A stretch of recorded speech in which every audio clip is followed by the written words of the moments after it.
Uh, hey, my name's Michael. I hit GM 6.5 and I was masters of every other set. And today I'm here to give you a little bit of a mid-game guide. Alright, so what we'll be discussing today, like the nuances of each round of stage 3 and what you should be looking at in stage, how augment choices here affect our mid-game, when we should roll in stage 3 and why. Rolling down's a really big part of stage 3. And we get to learn what it means to stabilize and how to prepare for these roll downs. So first, I'm gonna talk about stabilizing. Stage 3 is the stage where most people are stabilizing their board. What this means is that we're getting our board to the point where we can save HP for the future. Uh, we aren't preparing our board to the game in stage 3.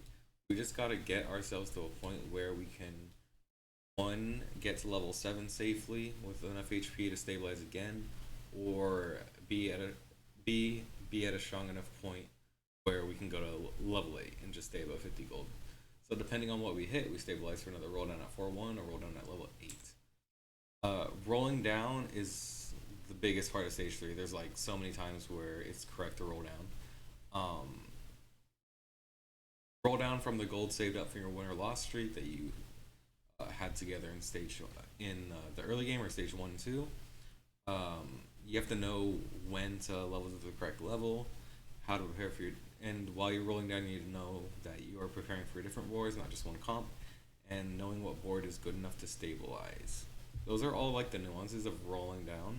I think it's rolling down and like how to prepare for all of that deserves its own video, but I wanted to just get this out, and I'll make a separate one on roll downs later on. So in stage 3-1, we have around 4 to 5 items and one augment chosen, about to choose an augment at 3-2. You should have, you should be, unless you're loose streaking, you should be slamming your items. You should know what items are good to be slamming. Sunfire, Capes, Rage Blade, anything flexible at that point in the game, because you don't want to fully commit yet. You don't know your what other items you're gonna get and what augments and all that other stuff. So if we have more, a general rule of thumb, if we have 4 items, we make one. If you have 3, I go by 3 items, I make an item, but that's more of like an advanced thing. So at stage 3-1, we're either win streaking or lose streaking. If not, we have a goal in mind of what we want to accomplish. That is set prior to stage 3-1, and we're also thinking about whether we want to roll down, level, or sit. If you're Everyone should be level 5 or level 5 at a 3-1, unless you're playing a 1-cost reroll comp and you're still level 4. It's very dependent on what other people's boards look like. If you're win streaking and it's 3-1 and leveling to 6 would guarantee you another win versus another person, then you want to level. If you can stay above 20 gold, you should be leveling here to maintain that win streak, depending on everyone else's board. Sometimes you even have to roll here if you really want to play aggressive, just to maintain that streak. It gets worth it. So general rule of thumb: if you're win streaking, you level to 6 here. If you're lose streaking, wait till 3-2. So another segment on rolling down. So if you're win streaking, if we have a 4 to 5 round win streak going on, we level to 6. We roll here at 3-1 if you're holding lots of pairs also. Again, depending on board strength of other players, and usually we can wait a round to roll. Lose streaking, we're looking to lose one more round before we roll at 6 to stabilize. You get like 10 more gold if you can maintain that lose streak, so you definitely want to not slam items if you can and lose that one more round before you roll at 6. But depending on the comp that you play, you might want to sacrifice some more HP and stabilize at level 7. This is if you're playing comp that revolves around like 3 or 4 cost carries.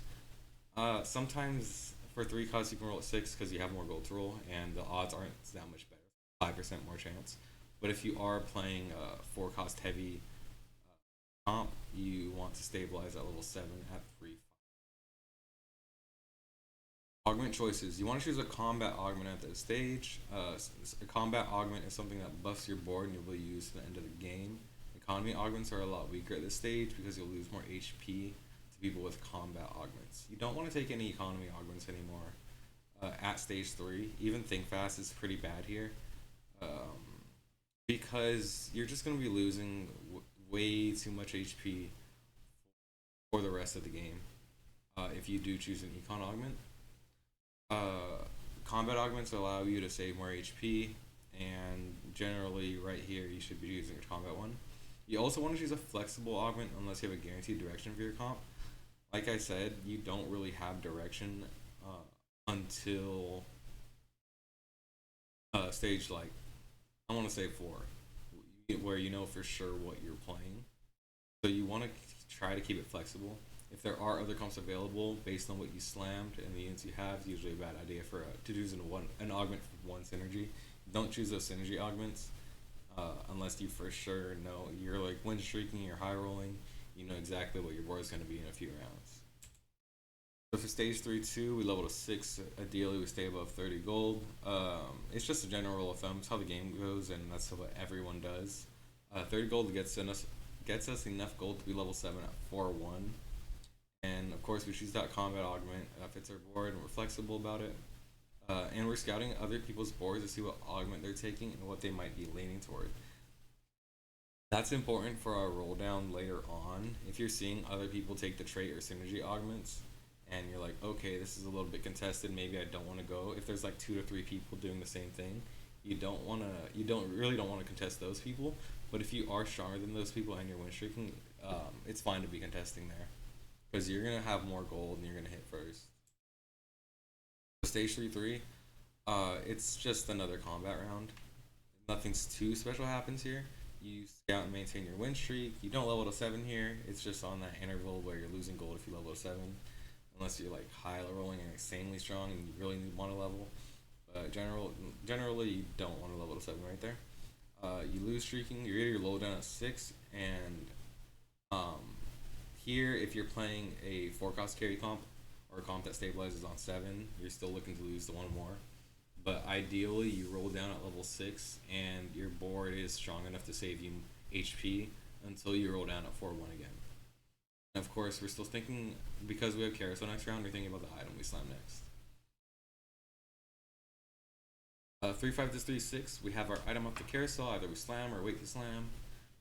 If you're win streaking, you can level to 7. While staying above 20 gold, you level here. That's just to maintain your win streak. You'll be able to go to 8 at 4-5.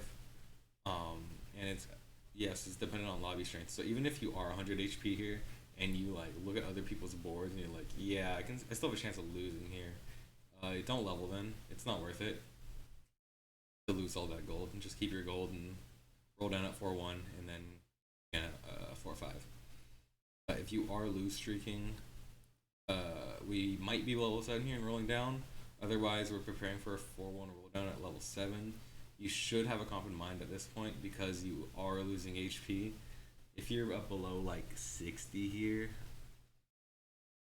you want to be really careful and you really be prepared to send it at 4-1. Stage 3-6 follows the same rules as 3-3. I'll go over them again. Out, maintain it here, lose streaking, get ready to roll down at 7 at the next turn.